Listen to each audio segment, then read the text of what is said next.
palabra de Dios, primera de Samuel 17, versículos 45 al 51. Intercalado primero yo y luego la iglesia.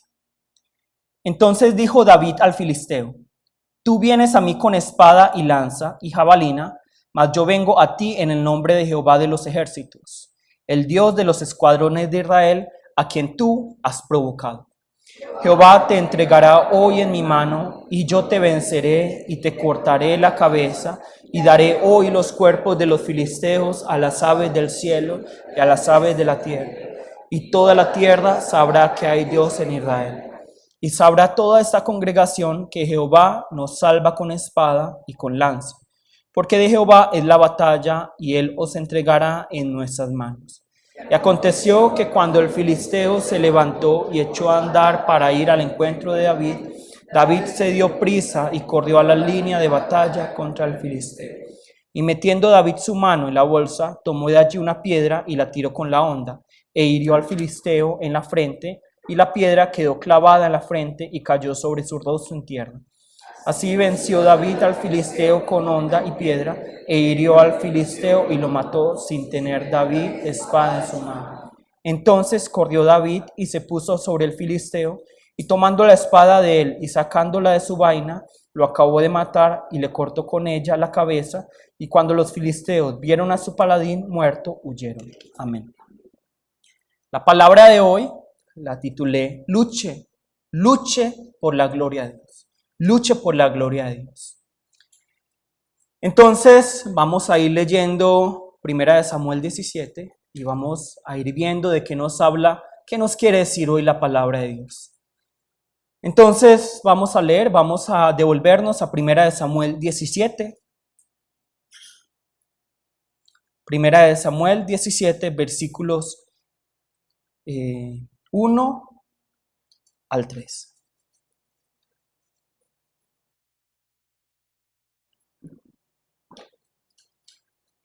Hoy vamos a buscar mucho en la palabra de Dios para que estemos pendientes. ¿Qué nos dice la palabra? Los filisteos juntaron sus ejércitos para la guerra y se congregaron en Soco, que es de Judá, y acamparon entre Soco y Aseca, y en Efes-Damim. También Saúl y los hombres de Israel se juntaron y acamparon en el valle de Ela, y se pusieron en orden de batalla contra los filisteos. Y los filisteos estaban sobre un monte a un lado, e Israel sobre otro monte al otro lado, y el valle entre ellos. Entonces nosotros vemos que hay dos montes y un valle, ¿cierto? Hay un valle. Todos saben qué es un valle. Un valle son, digamos, dos montes y hay una llanura, ¿cierto? Entonces vamos a ver que hay una llanura, un campo, digámoslo entre comillas, plano, y entre estos dos entre este lugar que es plano, entre esta llanura hay dos montes. Realmente no son muy altos. Cuando uno ve la imagen del Valle de Ela, no son muy altos los montes, realmente no son tan altos. No es como que cada ejército estaba sobre una montaña del Peñol, no, sino que realmente no era un lugar tan elevado.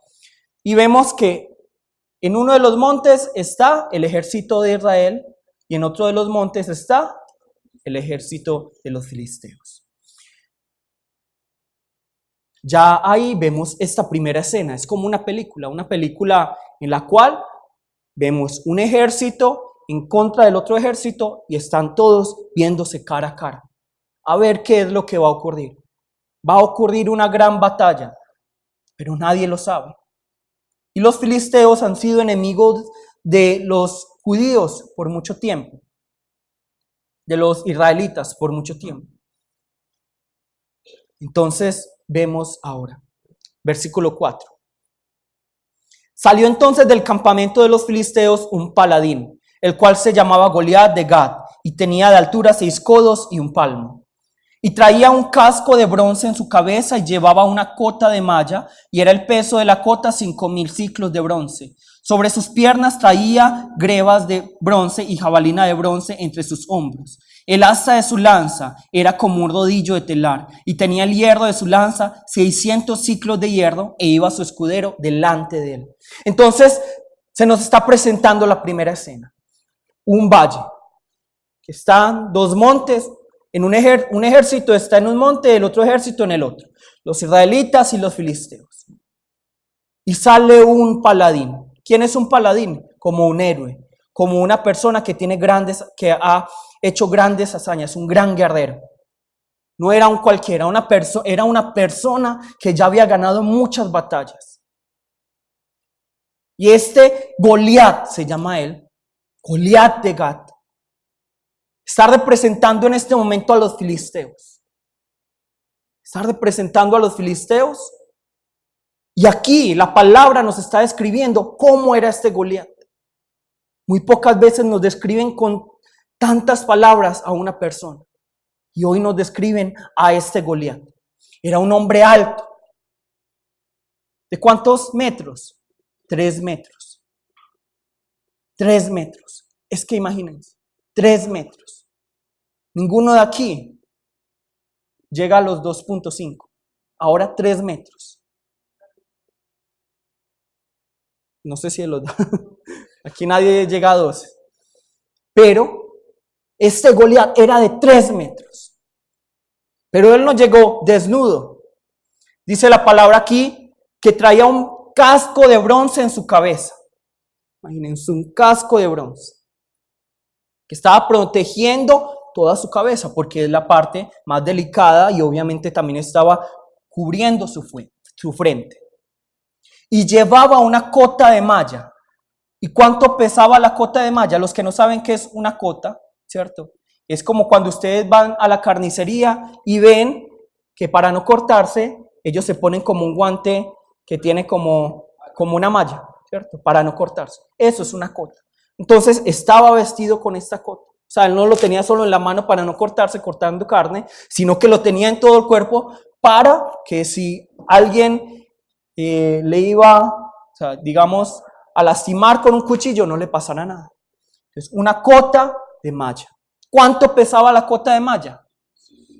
5.000 ciclos de bronce. 57 kilogramos. 57 kilogramos. Ahora imagínense, digamos, tenemos a Carlos. Y él va a cargar a Juan Manuel. Juan Manuel no sé cuánto pesará, pero es estar luchando con, digamos, como una persona de 57 kilogramos encima. 57 kilogramos. Entonces, ¿qué nos está diciendo acerca de Goliat? Goliat no era un flacucho ahí. Goliat era un hombre que tenía mucha fuerza. Un hombre que era diestro para la batalla. No era un cualquiera. Él era alto, pero también era, ¿qué? Muy fuerte. 57 kilogramos, es que imagínense. Y para luchar no es que... no, él ya estaba acostumbrado a esos 57 kilogramos. Luego, ¿qué nos dice la palabra? Sobre sus piernas traía grebas de bronce, que son como una parte de la armadura para cubrir la pierna. Y una jabalina de bronce entre sus hombros. El asta de su lanza era como un rodillo de telar. Y tenía el hierro de su lanza 600 ciclos de hierro. Entonces vemos la lanza, ¿cierto? Y vemos que la parte metálica pesaba ¿cuánto? 600 ciclos de hierro. Más o menos 6.9, 6.8, casi 7 kilogramos. Imagínense, manejar eso. Si a algunos les da, digamos, lidia, dificultad cargar 1 kilo de papas, ahora imagínense atacar con 6.8 kilogramos. Aquí se nos está describiendo a un gigante, no cualquier gigante, sino un gigante con mucha fuerza, un gigante con mucho poder, que era diestro en la batalla. Y así no son nuestros problemas, así no son nuestras situaciones. Nuestras situaciones son así, son gigantes. Y aquí, seguramente uno podría pensar,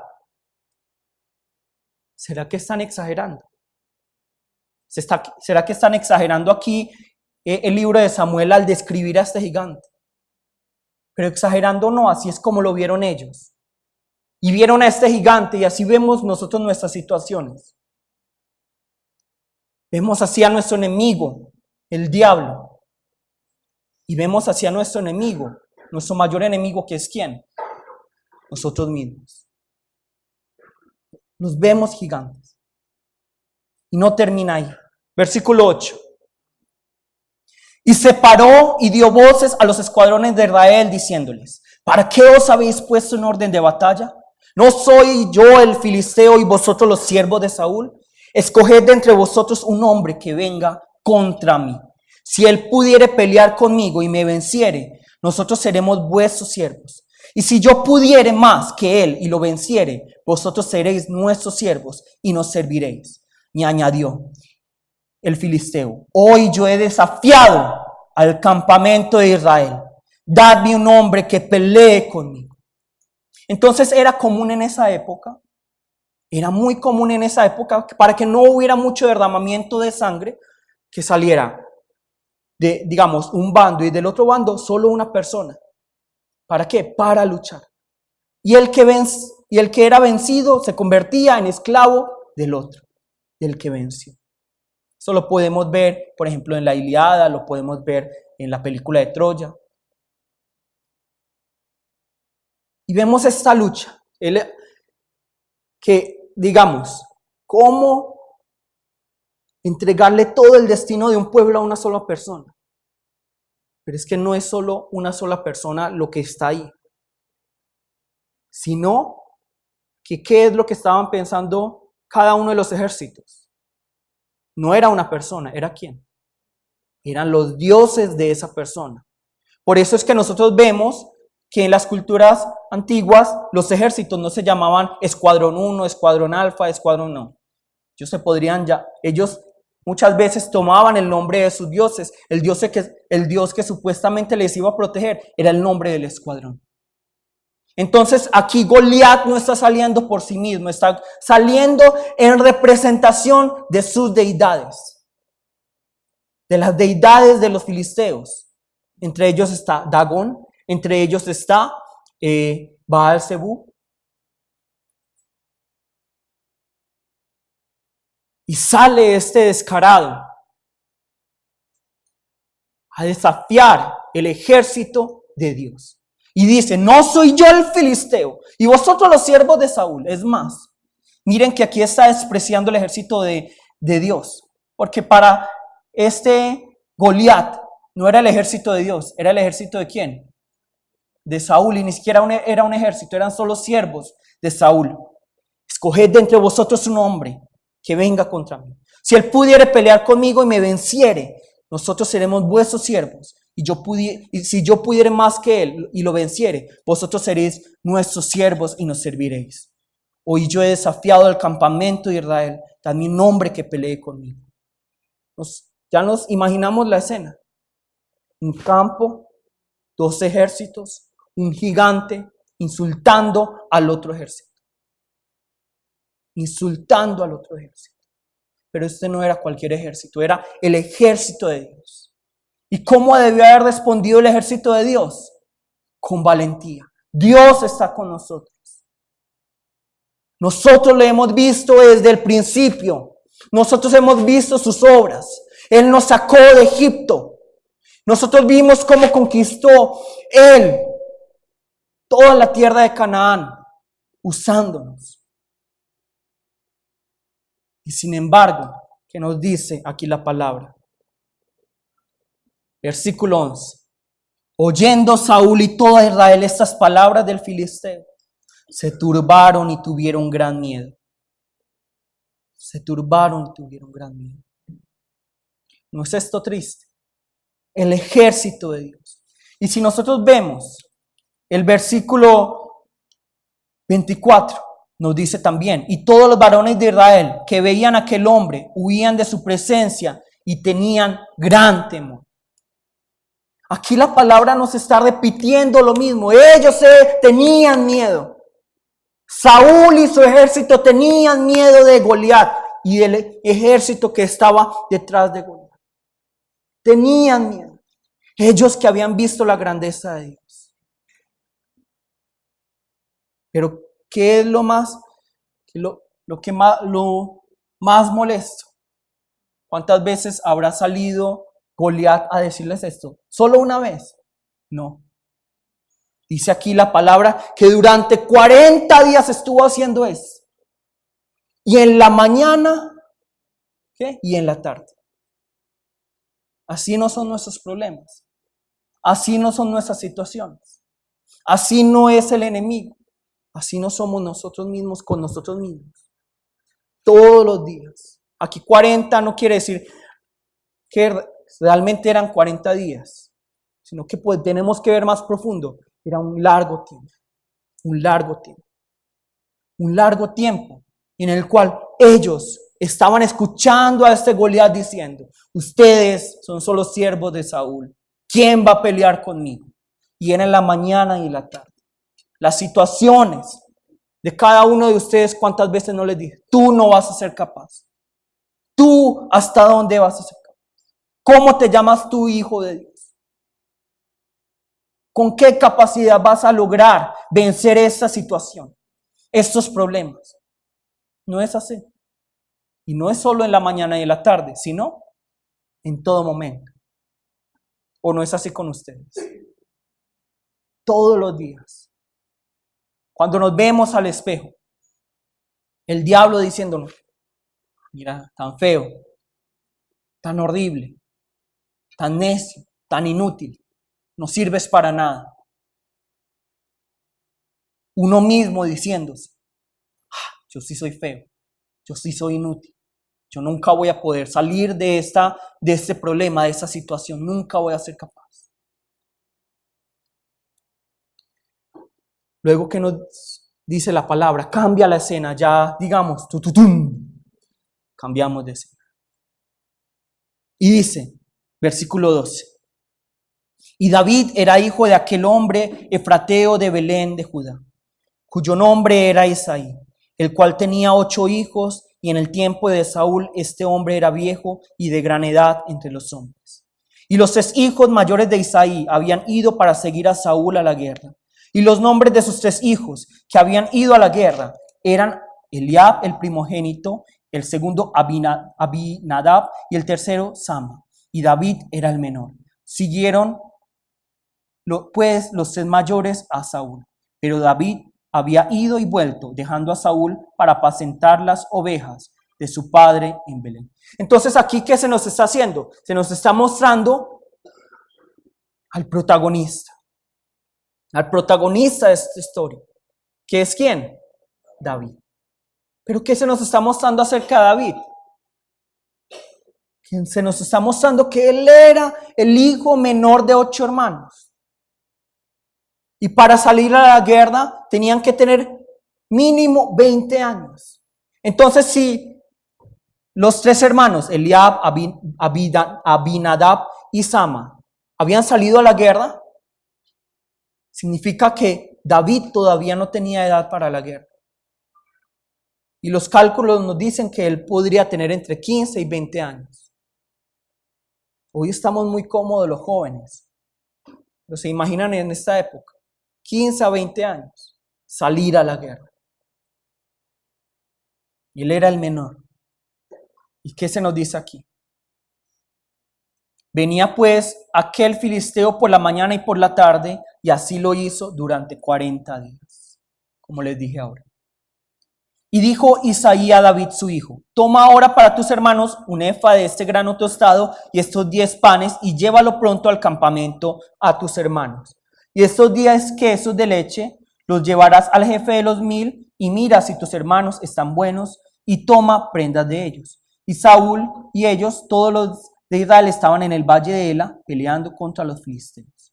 Se levantó pues David de mañana, y dejando las ovejas al cuidado de un guarda, se fue con su carga como Isaí le había mandado, y llegó al campamento cuando el ejército salía en orden de batalla y daba el grito de combate. Entonces, el padre de David, que ¿cómo se llama? Isaí, manda a su hijo menor, David, para que vaya al campo de batalla para llevarle algo de comer a los hermanos, y para que cuando vuelva, ¿qué tiene que traer? Unas prendas, ¿para qué? Para saber si están bien. Y también para luego demostrar que había mandado comida al campo de batalla. No solo eso, también manda, dice aquí la palabra, 10 quesos de leche al jefe de los 1000. Entonces, ¿cuánto tuvo que viajar este David desde Belén hasta el Valle de Ela? Más o menos unos 22 kilómetros. Imagínense, a uno le da pereza ir por el control remoto cuando los papás le dicen, tráigame el control remoto, ahora 22 kilómetros. Pero David es diligente. 22 kilómetros. Pero hay algo que nos tiene que llamar la atención. David era ¿qué? Un pastor. Y él estaba cuidando las ovejas de su padre. Y cuando su padre le hace este mandato, le dice, ve y lleva esa comida al campo de batalla, ¿qué hace David con esas ovejas? Las deja cuidando. O sea que no, David no era cualquier persona. Era una persona fiel, una persona responsable. Por eso nosotros como cristianos no podemos ser tan mediocres y dejar tiradas las cosas. Si queremos ver a Dios en nuestras vidas, tenemos que ser como David, responsables con nuestras cosas. Entonces llega David al campo de batalla y justamente en ese momento, después de un largo día de camino, llega al campo de batalla. Y en el campo de batalla se estaban, dice el versículo 21, y se pusieron en orden de batalla Israel y los filisteos, ejército frente a ejército. Otra vez lo mismo, ejército frente a ejército. Entonces, luego nos dice 22, entonces David deja su carga en mano del que guardaba el bagaje, es decir, una persona que se encargaba de las mochilas. Y corrió al ejército y cuando llegó preguntó por sus hermanos si estaban bien. Mientras él hablaba con ellos, he aquí que aquel paladín que se ponía en medio de los dos campamentos, que se llamaba Goliat, el filisteo de Gat, salió de entre las filas de los filisteos y habló las mismas palabras y las oyó David. David escuchó las palabras de Goliat. Tráiganme a alguien que quiera luchar conmigo. Tráiganme a alguien. Y dice aquí el 24. Y todos los varones de Israel que veían a aquel hombre huían de su presencia y tenían gran temor. Aquí lo más horrible no es que el pueblo tenga temor. Es normal que el ejército tenga temor. ¿Quién no debió haber tenido temor? ¿Quién? Saúl. El rey Saúl. ¿Quién debió haber salido para representar, para luchar? Saúl. Y lo más triste es que si nosotros vemos, vamos a buscar 1 Samuel 9.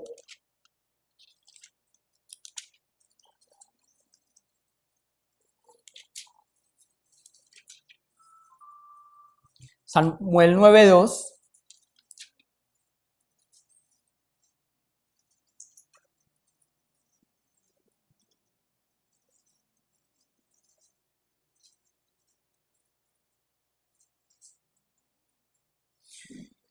Y dice 9:2, y tenía él un hijo que se llamaba Saúl, joven y hermoso. Entre los hijos de Israel no había otro más hermoso que él. De hombros arriba sobrepasaba a cualquiera del pueblo. Entonces, ¿qué se nos está diciendo aquí de Saúl? Que él era un hombre alto. O sea, a él no le decían el pitufo, ¿cierto?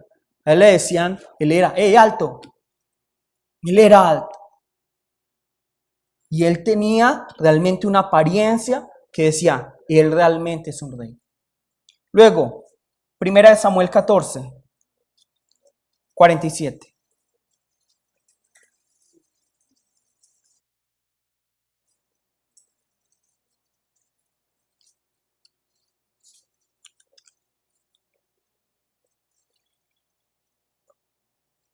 ¿Qué se nos dice aquí? 1 Samuel 14, 47. Después de haber tomado posesión del reinado de Israel, Saúl hizo guerra a todos sus enemigos en derredor, contra Moab, contra los hijos de Amón, contra Edom, contra los reyes de Soba y contra los filisteos. ¿Y qué nos dice aquí? Y a donde quiera que se volvía, ¿era qué? Vencedor. ¿Tenía él razón para tener temor? No. Él era alto, siempre había vencido en toda batalla. Pero sale un hombre más grande que él y se llena de pavor.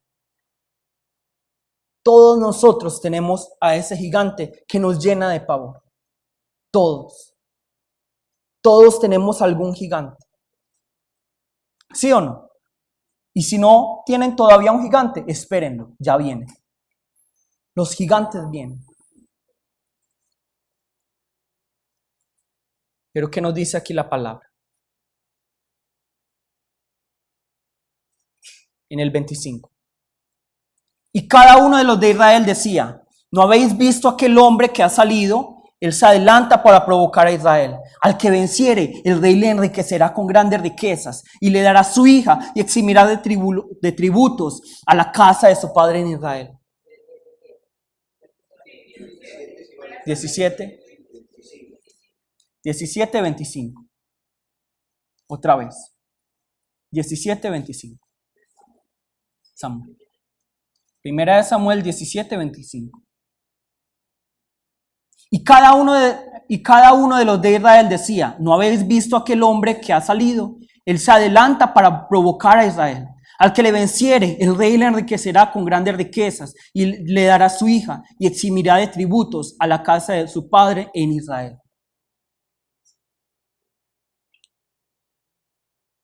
El pueblo de Israel está escuchando a este Goliat insultar al ejército de Dios y por ende ¿a quién? A Dios. Cuando a uno le dan entrenamiento militar, lo que a uno más le enseñan es que, no importa la forma, no importa el cómo, sino el para qué. ¿Para qué se está luchando? ¿Para qué se está luchando?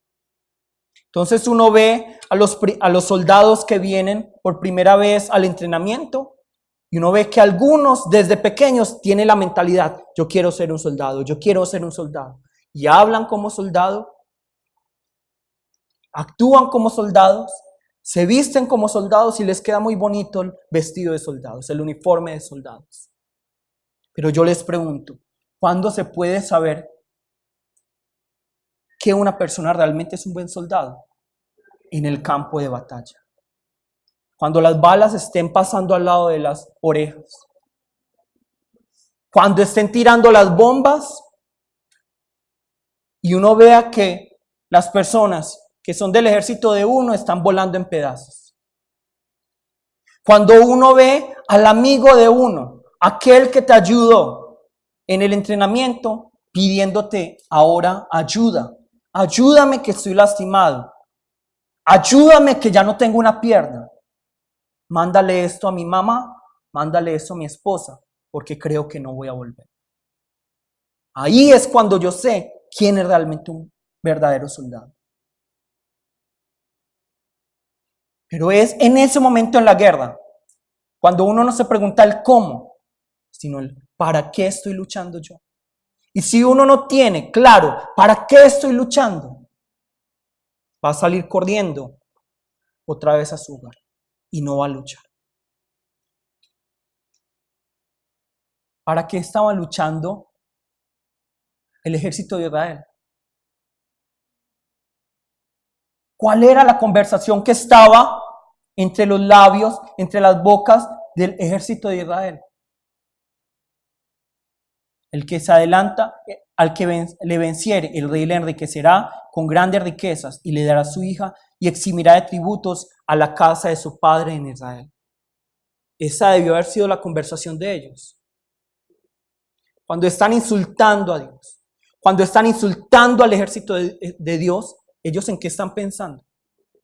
Están pensando en la recompensa que van a recibir luego de la batalla. No están pensando en cómo es blasfemado el nombre de Dios. Y muchos de nosotros somos así. No queremos a Dios, no queremos la presencia de Dios, queremos lo que viene de Dios. Estamos usando a Dios.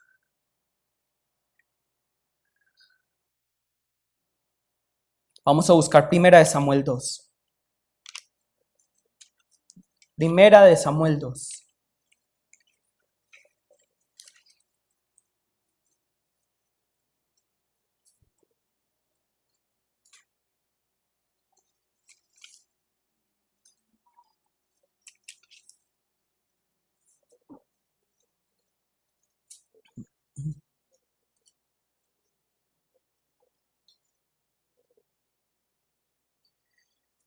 Primera de Samuel 2, 22.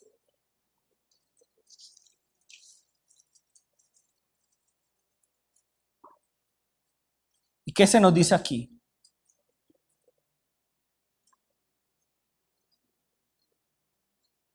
Del 22 al 25.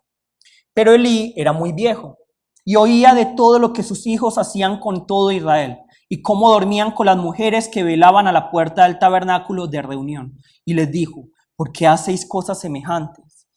Porque yo oigo de todo este pueblo vuestros malos procederes. No, hijos míos, porque no es buena fama la que yo oigo, pues hacéis pecar al pueblo de Jehová. Si pecare el hombre contra el hombre, los jueces le juzgarán. Mas si alguno pecare contra Jehová, ¿quién rogará por él? Pero ellos no oyeron la voz de su padre, porque Jehová había resuelto hacerlos morir, nos dice la palabra. Vemos a los hijos de este sacerdote viviendo de la manera en que ellos querían vivir, insultando a Dios. Pero son tan descarados. Vamos a buscar en Primera de Samuel 4.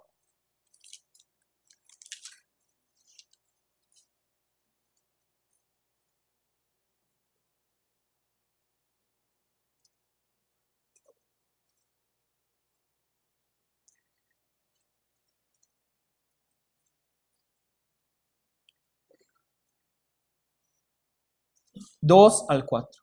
Y los filisteos presentaron la batalla a Israel, y trabándose el combate, Israel fue ¿qué? Vencido de los filisteos, los cuales hirieron en la batalla en el campo como a 4,000 hombres. Cuando volvió el pueblo al campamento, los ancianos de Israel dijeron: ¿por qué nos ha herido hoy Jehová delante de los filisteos? Traigamos a nosotros de Silo el arca de pacto de Jehová, para que viniendo entre nosotros nos salve de la mano de nuestros enemigos. Y envió el pueblo a Silo, y trajeron de allá el arca del pacto de Jehová de los ejércitos, que moraba entre los querubines. Y los dos hijos de Elí, Ofni y Finees, que estaban allí con el arca del pacto. Entonces vemos qué descaro es esto. Estaban perdiendo la batalla los israelitas. ¿Verdad que con el arca del pacto? ¿Verdad que con esa arca nuestros ancestros tuvieron la victoria? Vamos a traer el arca. ¿Y quiénes se presentan con el arca? Los hijos de Elí. Los hijos de Elí. Entonces yo les pregunto, Ofni y Finés, ¿tenían una relación con Dios? No. Ellos trajeron el arca únicamente para usar a Dios, para que venciera en esa batalla. Pero ¿qué pasa luego? Vamos a buscar Primera de Samuel 5. Primera de Samuel 5. Primera de Samuel 5.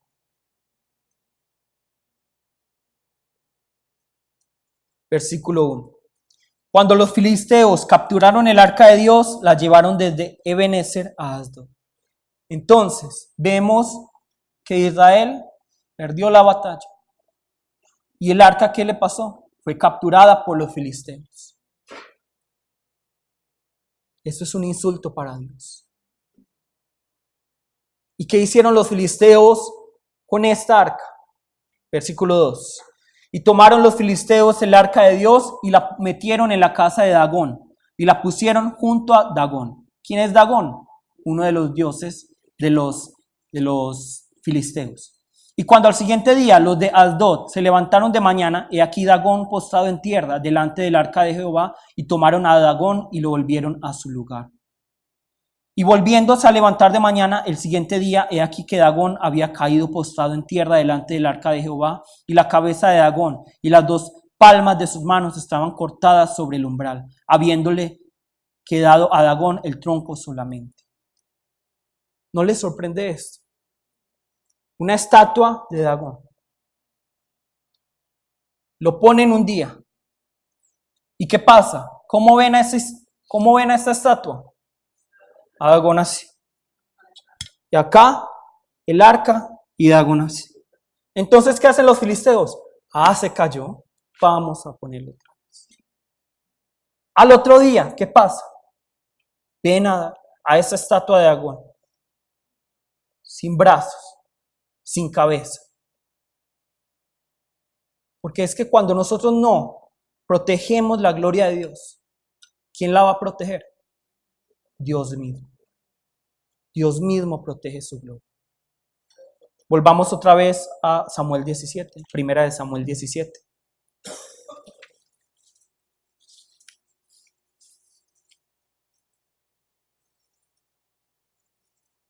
Realmente no tratemos de usar a Dios.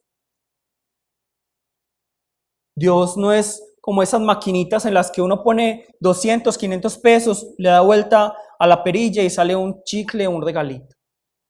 Pero lo tenemos así.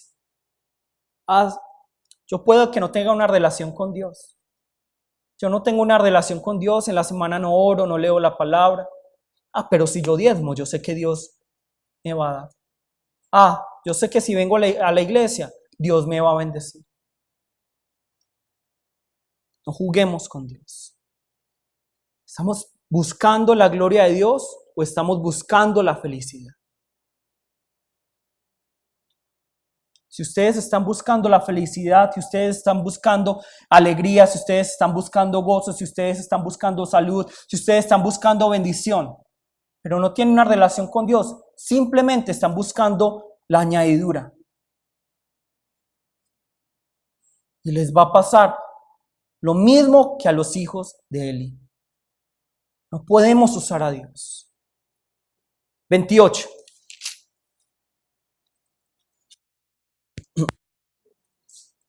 Y oyéndole hablar Eliab, su hermano mayor, con aquellos hombres se encendió en ira contra David y dijo: ¿para qué has descendido acá? ¿Y a quién has dejado aquellas pocas ovejas en el desierto? Yo conozco tu soberbia y la malicia de tu corazón, que para ver la batalla has venido.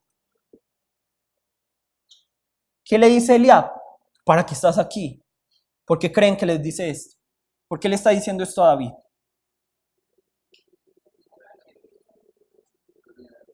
Porque era el menor. Y además de eso, porque hace poco él había sido rechazado. ¿Por quién? Por Dios mismo. ¿Qué pasó cuando Samuel vio a Eliab? Ese sirve para rey. ¿Y qué hace Dios? No, mijito, yo creo que te equivocaste. Vamos a revisar las gafas. Vamos a ver cómo está la fórmula, porque ese no es. Es David.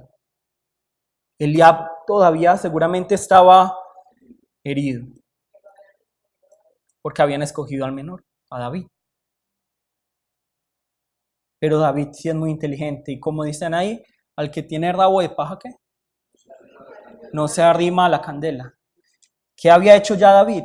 Cuando le preguntaron, ¿y a quién has dejado aquellas pocas ovejas en el desierto? Él ya las había dejado con alguien. Nosotros también tenemos que ser astutos. La palabra nos dice, tenemos que ser astutos. David respondió: ¿qué he hecho yo ahora? ¿No es esto mero hablar? Simplemente él, ¿qué hace? Él no se va a dejar dañar por otras personas. Y apartándose de él hacia otros, preguntó de igual manera y le dio el pueblo la misma respuesta de antes. ¿Se imaginan el dolor de David? Fueron oídas las palabras que David había dicho y las refirieron delante de Saúl y él lo hizo venir. Entonces David está indignado y luego lo llevan hacia Saúl. Versículo 32. Y dijo David a Saúl: no desmaye el corazón de ninguno a causa de él. Tu siervo irá y peleará contra este filisteo. Dijo Saúl a David: no podrás tú ir contra aquel filisteo para pelear con él, porque tú eres muchacho y él un hombre de guerra desde su juventud. Yo les pregunto, ¿David aquí está siendo negativo? ¿Saúl está siendo aquí negativo? No. Está siendo realista. David es solo un pastor, un muchacho, mientras que Goliat, ¿qué es? Un hombre diestro en la guerra, desde joven. Entonces, vemos a este Saúl, que está diciendo casi algo que Jesús nos dice. Jesús nos dice, antes de que ustedes decidan ser discípulos míos, miren si ustedes pueden pagar el precio de ser discípulo mío. Porque ser discípulo mío tiene un costo y muy alto. Y por eso ahí está la parábola de cuando un rey se va a enfrentar a otro, ¿qué es lo que hace? Primero mira a ver si puede ganar la guerra. Si no, escribe una carta para ver que no haya guerra. O también, antes de construir una torre, ¿qué es lo que hace? Va a ver si tiene para terminar la torre o si no va a ser motivo de burla para muchos. Saúl está siendo realista. El problema es que nosotros no somos realistas. Ni siquiera somos como Saúl. Porque no quiero que digan amén a esto. Pero muchos, si yo les preguntara, Dios está con ustedes, dirían amén. Pero la cosa es que de pronto Dios no está con ustedes. La presencia de Dios de pronto estuvo con ustedes y ya se fue. Y decimos, amén, Dios está conmigo. Yo todo lo puedo en Cristo que me fortalece. Pero puede que ya no estén que Dios ya no esté con ustedes. Entonces, ustedes deberían ver cómo saber si Dios está con ustedes o no. ¿Y cómo puedo saber que Dios está conmigo? Primero, si Dios viene a un lugar, ¿qué tiene que ocurrir en ese lugar? Transformación, cambio. Si no hay una transformación, si no hay un cambio, ustedes pueden decir que Dios está con ustedes. Si ustedes dicen que vienen a la iglesia a adorar a Dios, a orarle a Dios, a recibir la palabra de Dios, pero salen al mundo y no son capaces de trastornarlo, pueden decir ustedes que la presencia de Dios está con ustedes. Y ahora algo mucho más profundo. Ustedes vienen hoy a escuchar la palabra, a adorar. Y recordemos, Dios es santo, el culto es santo, la palabra es santa. Cuando oramos lo tenemos que hacer en santidad. Cuando alabamos lo tenemos que hacer en santidad. No es una perfección moral, sino separados para Dios. Pero nosotros vivimos durante la semana como queremos y llegamos a la iglesia. Nos enfrentamos, recibimos eso que es santo y seguimos igual. Y no nos incomodamos. Entonces, ¿qué significa eso? Que Dios no está con nosotros. Si ustedes vienen a la iglesia y no se incomodan, si ustedes vienen a la iglesia y no piensan, yo debería cambiar mis caminos, debería arrepentirme, debería ir a Cristo, entonces no estamos dando un culto en santidad. ¿Y qué significa eso? Que Dios no está con nosotros. Algo tiene que cambiar en nuestras vidas. Y ese algo es ¿qué? Todo. Listo. Vamos a seguir leyendo. Versículo 34. David respondió a Saúl, tu siervo era pastor de las ovejas de su padre, y cuando venía un león o un oso y tomaba algún cordero de la manada, salía yo tras él y lo hería, y lo libraba de su boca, y si se levantaba contra mí, yo le echaba mano de la quijada y lo hería y lo mataba. Fuese león, fuese oso, tu siervo lo mataba, y este filisteo incircunciso será como uno de ellos, porque ha provocado al ejército del Dios viviente. Él va a ser como un león, él va a ser como un oso, y yo ya he matado a muchos, dice David. ¿Por qué? Porque este filisteo incircunciso es un insulto, está diciendo, esta mugre de persona, este inútil, se ha enfrentado a nuestro Dios. Luego dice el 37, añadió David, Jehová que me ha librado de las garras del león y de las garras del oso, él también me librará de la mano de este filisteo. Y dijo Saúl a David, ve y Jehová esté contigo. David no tenía la confianza en que él fuera muy diestro para la batalla, sino que tenía la confianza en ¿qué? En que Dios estaba con él. ¿Ustedes creen que David no tendría miedo de Goliat? También. Pero es que él no estaba viendo a Goliat. Él estaba viendo quién estaba con él. Él estaba viendo y estaba dolido porque habían insultado al Dios de Israel. Pero nosotros como cristianos insultan a nuestro Dios que nos rescató y nos salvó y solo nos reímos. Vemos como el mundo cada vez es menos santo y simplemente nos quedamos quietos. Entonces, ¿cómo está tratando de batallar hoy en día la iglesia cristiana para alcanzar más a los jóvenes? Poniendo más luces, poniendo humo en las iglesias, apagando las luces, convirtiéndolo como en una ¿qué? En una discoteca. Y piensan que así van a atraer a los jóvenes. Pero es una lucha, les voy a decir, perdida. Es una lucha perdida porque este mundo nos gana en eso. ¿Cuánto ustedes creen que invierten los medios, el televisor, la música, para atraer a la gente? Las redes sociales, ¿cuánto ustedes? Millones de dólares. Millones de dólares. Es mucho más atractivo el mundo. ¿Sí? Por eso es que la batalla no puede ser con nuestras fuerzas o nuestro conocimiento o cambiar, digamos, strawberry y poner una bola, ¿cómo se llama eso? Eso es el strawberry. Bueno, poner una bola de esas de cristal en medio de la iglesia. Una bola de cristal, de eso no va a cambiar nada. No va a cambiar tampoco tener más eventos, aunque son importantes, pero eso no va a cambiar. ¿Qué es lo que va a cambiar?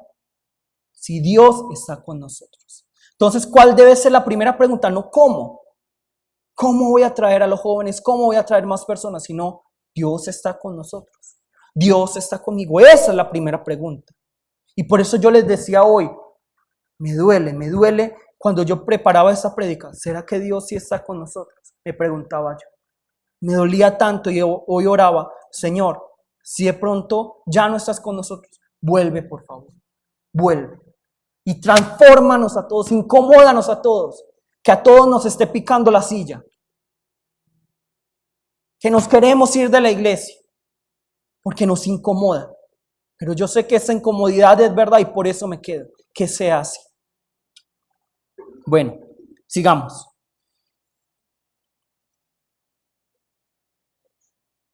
Vamos a leer 38.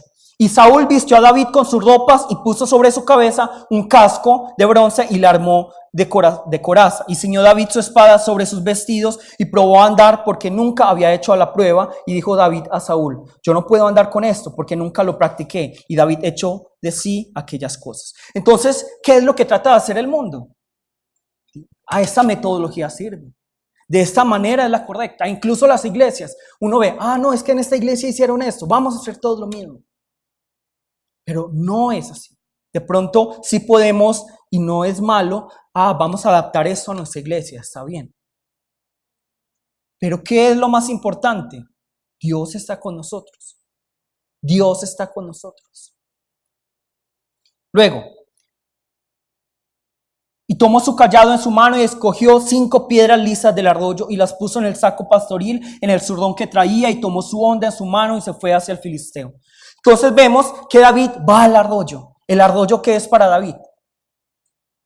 Si él es un pastor y él camina por lugares secos, ¿qué es el arroyo para él? El lugar de descanso, el lugar donde él se presentaba. El Señor es mi pastor, nada me faltará. En lugares de delicados pastos me hará descansar. Junto a aguas de reposo me pastoreará. No sabemos, seguramente mientras cogía estas 5 piedras estaba orando esto. Y era el lugar de oración.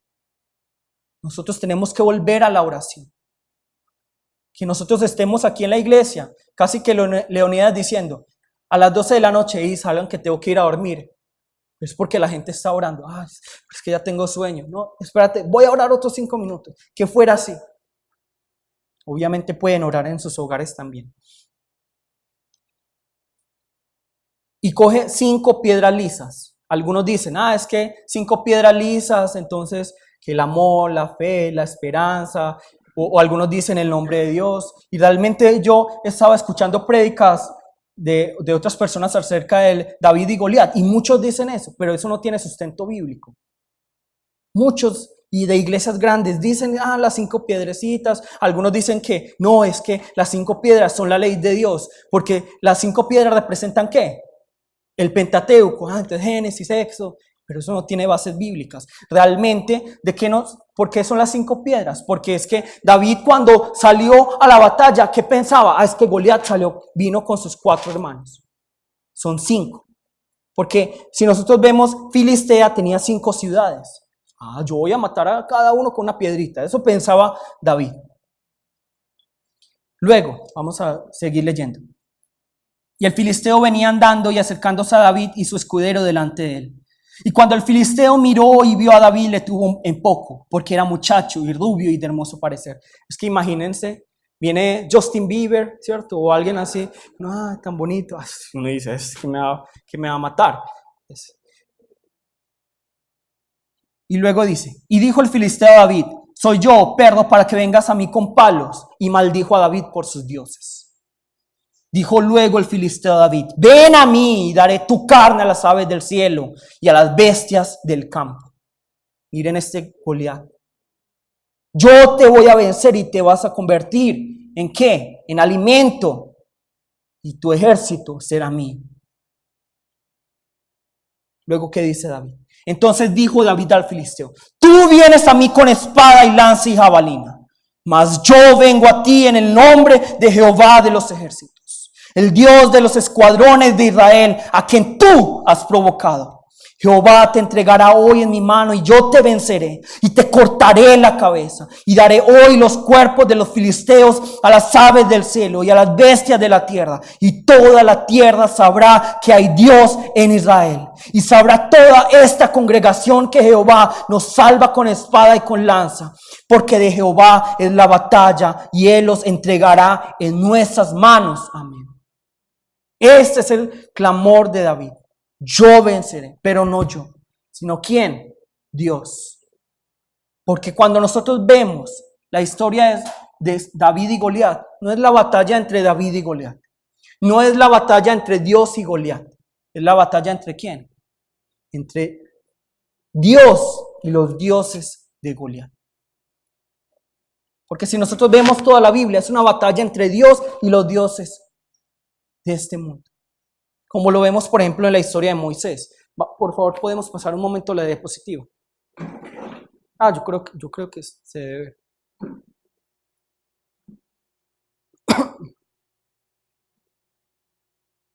Por ejemplo, nosotros vemos las plagas de Egipto.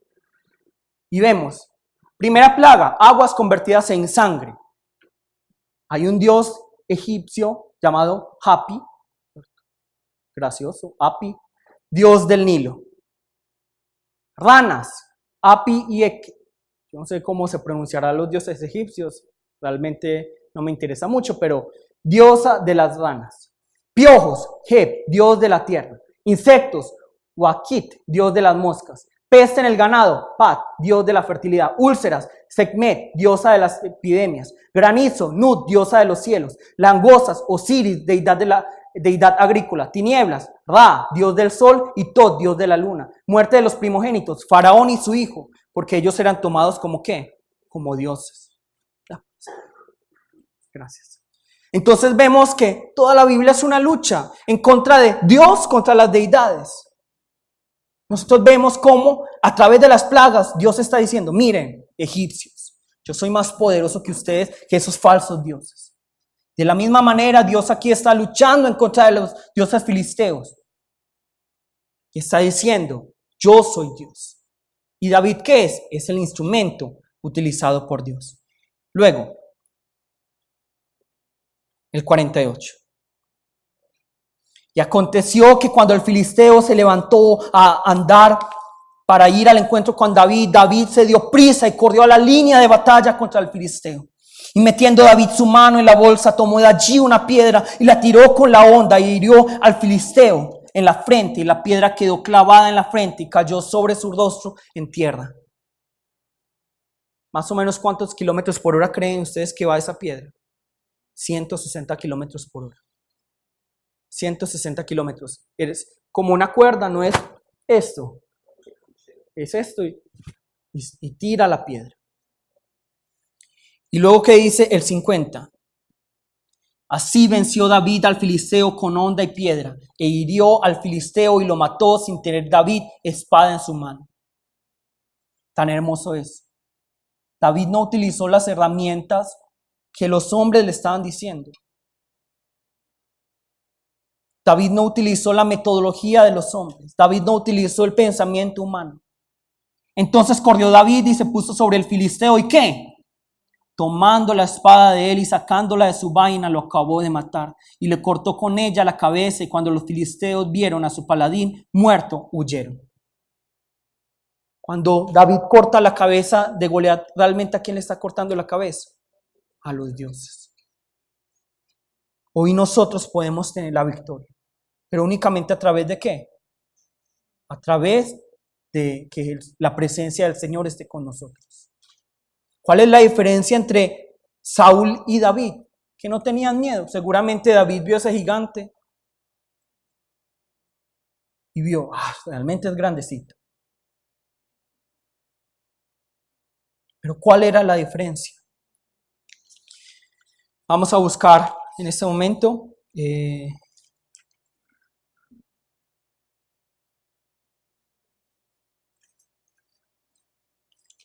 vamos a buscar 16.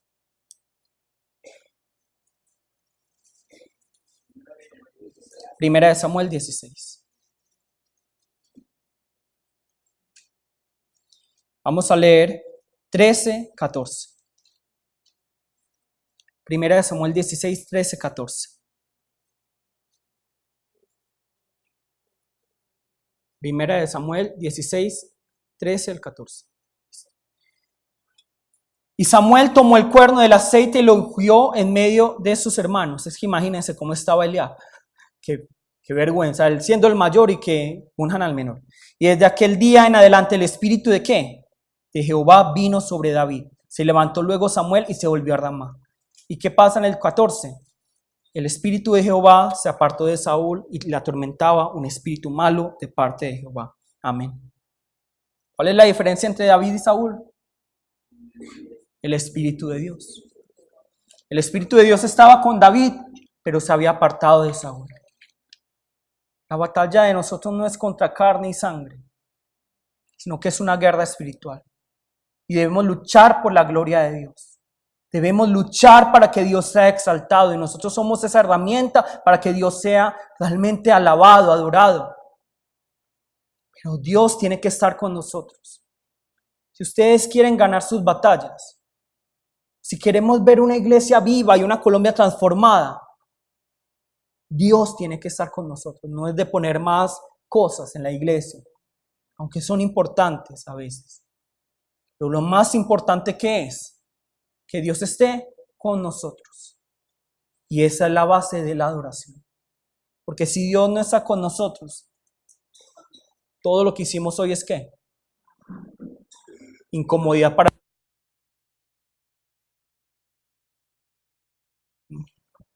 Ya. Es incomodidad para los vecinos y ya. Entonces vamos todos a ponernos de pie, por favor.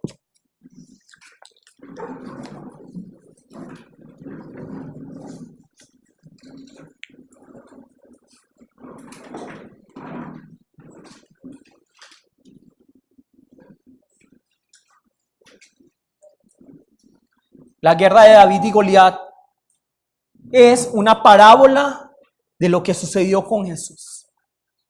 Goliat es ¿qué? La muerte, la maldición, la esclavitud, la enfermedad. ¿Y quién fue ese David? Jesús. Aquel que venció a este Goliat a través de la cruz. Y hoy tenemos ¿qué? Libertad, vida, sanidad, restauración. Tenemos más que riquezas. Tenemos plenitud en Cristo. Y sobre todo tenemos la presencia de Dios. Hoy yo los invito a que realmente escuchemos las palabras de hoy y no seamos como muchos de los personajes que se encontraron con Jesús. Con Jesús se encontraron solo 3 tipos de personas. Primero, los que querían ¿qué? Apedrear. Segundo, aquellos que decían, yo no soy capaz. O se desanimaron, ¿y qué pasaba con ellos? Se iban, como el rico insensato. Pero también hay un tercer tipo de personas que eran ¿quiénes? Los que rasgaban sus vestiduras y se arrepentían. Soy un pecador. Porque si ustedes ven la Biblia, no hay ninguno que diga, ay, me encantó tanto tu prédica. No hay ninguno. Que hoy no seamos de los que apedrean o de los que se van, sino de los que se arrepienten. Vamos a llamar el nombre de nuestro Señor y vamos a pedirle perdón al Señor. Y pedirle que otra vez su presencia esté con nosotros. Pedirle que si se ha apartado de nosotros, vuelva. Que realmente nos permita ganar esta victoria, que es una guerra espiritual. Vamos a llamar el nombre de nuestro Señor y vamos a orar. ¡Jesús!